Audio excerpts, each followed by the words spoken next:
হ্যাঁ, সবাইকে নমস্কার। আজকে আমি একটা আমাদের চট্টগ্রাম জেলার সবচেয়ে প্রিয় একটি অ্যা জায়গা দলঘাট, যেটা আমার জন্মভূমি পটিয়া থানার অন্তর্গত একটি ইউনিয়ন। খুবই প্রাচীন এবং এটা আ বাংলা আ ইতিহাসে একটি খুব গুরুত্বপূর্ণ একটি জায়গা এই দলঘাট। দলঘাট এটা এবং আমাদের ইতিহাস অর্থাৎ ব্রিটিশ বিরোধী আন্দোলন থেকে শুরু আমাদের স্বাধীনতা আ যুদ্ধ থেকে শুরু করে এই দলঘাটটি খুবই পবিত্র একটি স্থান। এটার মূল কারণটা হচ্ছে যে এই দলঘাট ইউনিয়নটা আমাদের পটিয়া থানা। এটা ব্রিটিশ ব্রিটিশ ১৮৪৫ সালে পটিয়া থানা ইংরেজরা একটি পটিয়া থানা গঠন করে। এর পরবর্তীতে এই এটি উপজেলায় পরিণত হয় স্বাধীনতা পরবর্তীতে। এই পটিয়া জেলা থেকে প্রায় ১২ কিলোমিটার দূরে আমাদের এই ধলঘাট ইউনিয়ন। খুবই সুন্দর একটি জায়গা, কিন্তু ইতিহাস নির্ভর। অর্থাৎ বাঙালি ইতিহাসে ঐতিহ্যের মধ্যে ধলঘাটটা খুবই সুন্দর একটি জায়গা এবং এটি ইতিহাস। কারণ এটার একটা ইতিহাস হচ্ছে যে ১৯৩০ সালে যে চট্টগ্রাম অস্ত্রাগার লুণ্ঠন এবং জালালাবাদ যে যুদ্ধে হয়েছিল, সে পরবর্তীতে ইংরেজরা এখানে একটি ক্যাম্প তৈরি করে ধলঘাট।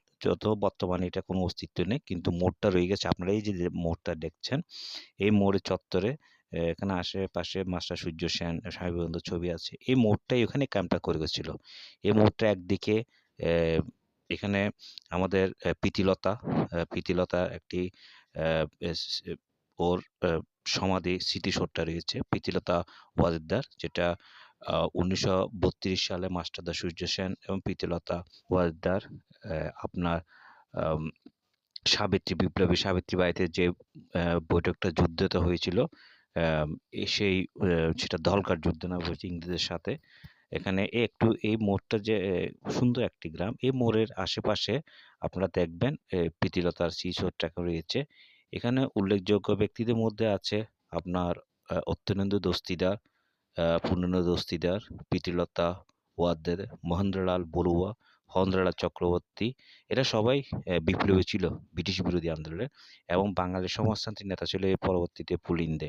অর্থাৎ আমাদের ব্রিটিশ বিরোধী আন্দোলন এবং এর পরবর্তীতে স্বাধীনতা যুদ্ধে এই ধলঘাট, এই যে সামনে এই মোড়টা, এই রাস্তাটা রয়েছে, এখানেই মূলত ক্যাম্পটা মোড়। এখন আর অস্তিত্ব নেই। এই মোড়েই ছিল আসলে ধলঘাট ক্যাম্পটা, ব্রিটিশ যেটা আম আপনার আ তৈরি করেছিল। তার একমাত্র কারণটা হচ্ছে যে সে ১৯৩০ সালে সে অস্ত্রাগার লুণ্ঠন এবং জালালাবাদ যুদ্ধের সময় সে বিপ্লবীদের ধরার জন্য, কারণ এখানে অনেক বিপ্লবী এখানে ছিল, এবং বিপ্লবীদের একটা শক্ত ঘাঁটি ছিল।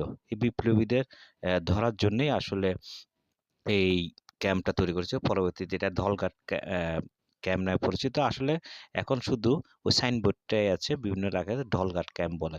খুবই ঐতিহ্য।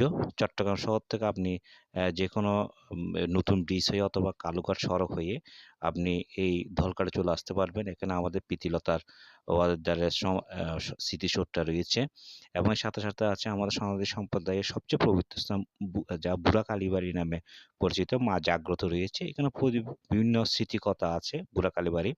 তো এটা দর্শন করতে পারবেন। আরো বিভিন্ন দর্শনীয় স্থান আছে এখানে আশেপাশে।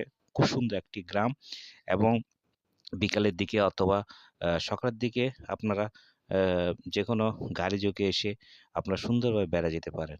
আসলে খুব ইতিহাস নির্ভর একটি দলঘাট। আমাদের বাঙালি সংস্কৃতি এবং ধারক বাহকের সাথে জড়িত। যাই হোক, আপনাদের এটা পরিচয় দিল। সবাইকে নমস্কার আমার ভিডিওটা দেখার জন্য। আবার দেখা হবে।